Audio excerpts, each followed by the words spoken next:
как се почувства в първия матч? И очакваше ли да ти бъде гласувано такова доверие и за двата матча да излезеш като титуляр? Ами, при положение, че от 6 години бях викан, нормално е да не очаквах тази поиквателна и да остана приятно изненадан от нея. Не очаквах да започна титуляр в нито един от двата матча, така се получи.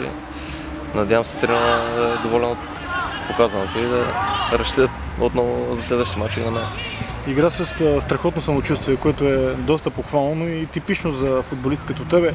Къде се чувстваше по-добре? В първия матч като вътрешен полузащитник с по-дефанзивни функции или в втория срещу Чехия с далеч по-офанзивни?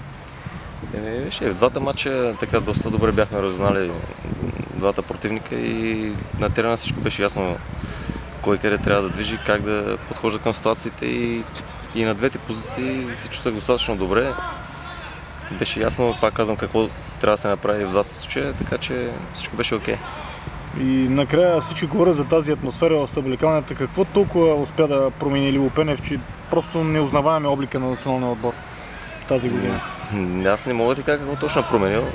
Все пак доста треньори е имало преди него. Доста момчета нови се вкараха в отбора, така че не мога да кажа, аз съм от два матча там, но наистина заварих така едно ядро, един колектив, в който всеки дава своя част към този колектив и може би всеки се чувства полезен в този отбор, всеки се раздана максимално на тренировки, на мачове, дисциплината е желязна и може би оттам идва този колектив.